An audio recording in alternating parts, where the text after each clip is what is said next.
Good evening, I hope everyone's well today. Thank you for watching as always. My MP's all over the news today over what happened yesterday on Talk TV, and it seems to be dying down a little bit now, but I wanted to call out the hypocrisy on the left. I'm old school, and when I say I'm old school, I think racism is treating anybody differently because of the colour of their skin. That is the textbook definition of racism, alright? Calling out the demographic representation on TV is not racism in of itself. I completely agree with that, and I stand by what I said yesterday about my MP. The lefties have been on TV today calling for blood, calling her racist. This is Sarah Pochin, by the way. No, she's not. And I want to unpack a few things. What's good for the goose is good for the gander. If it's good for one, it's good for everybody. And that's what we're going to discuss in this video. This is the Health Secretary today on LBC. Total disgrace. There is no explanation for what she said other than her words were racist. Now, she might be embarrassed by her racism now, but the least she can do is admit it and apologise for it. And as a country, we cannot allow what has been, I think, one of the most successful multi-faith, multicultural countries in the world to slide back to the days where people walk down the street afraid of being abused or attacked because of what they look like or who they worship. Tell that to the fans that aren't allowed to go to the Birmingham football match, Aston Villa, the Israeli fans, or anyone that supports that team. Tell that to the Patriots down in London who were banned from marching through Tower Hamlets.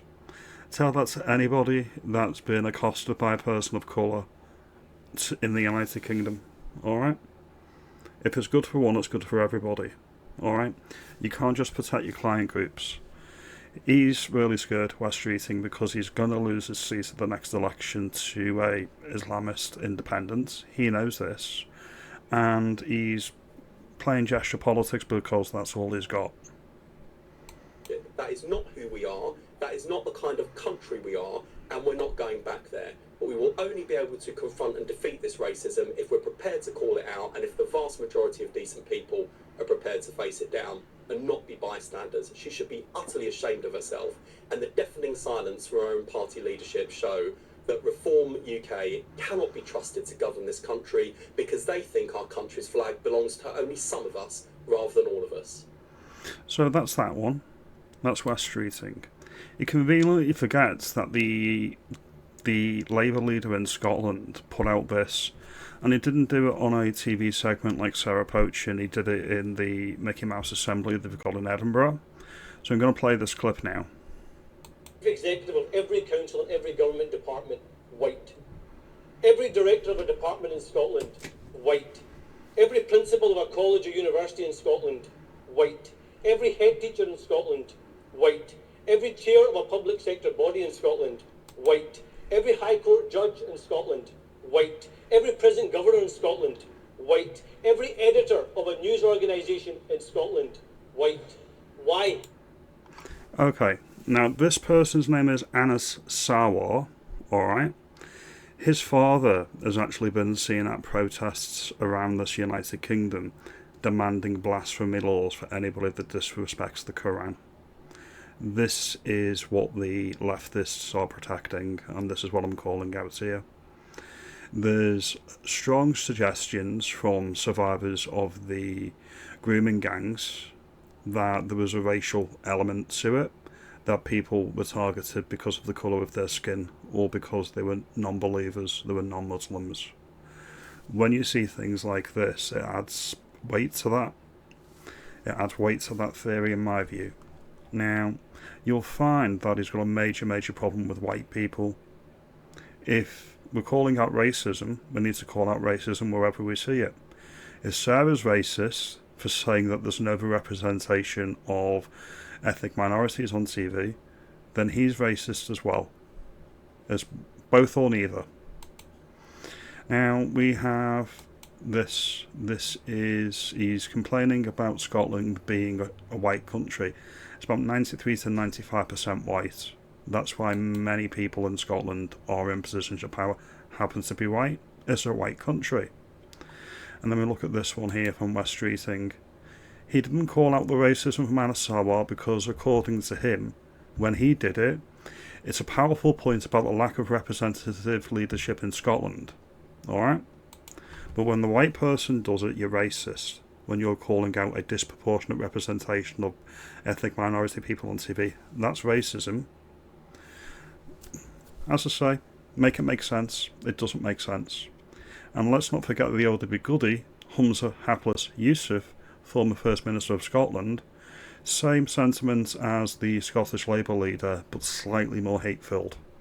Justice Clark, white.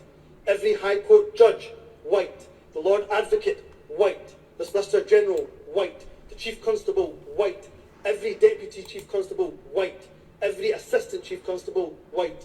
The head of the Law Society, white. The head of the Faculty of Advocates, white. Every prison governor, white. And not just justice.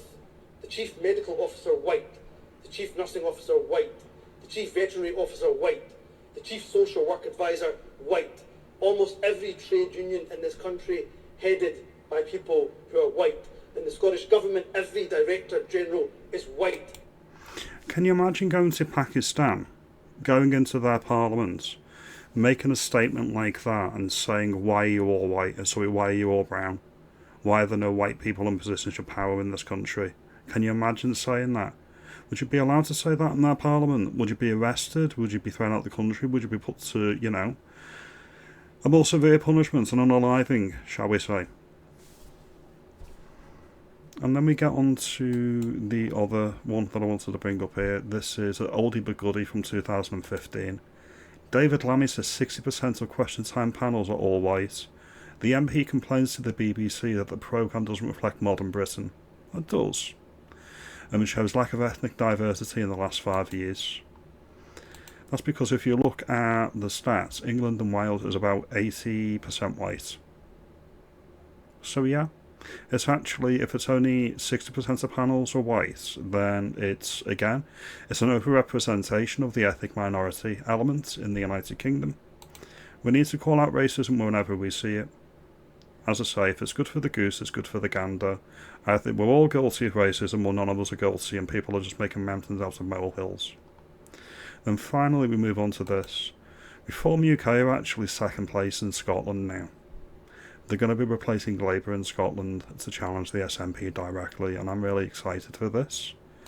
Never be cowed. Never be told racist when you know you're not. Always stand by your words. Never give them an inch, and never apologise. If they're that sure of themselves, they can explain things like this on TV, because they will run a mile, they haven't got an argument. Now if you like this video, give me a thumbs up, give me a like and subscribe. I will see you in the next video. You have a good day and take it easy.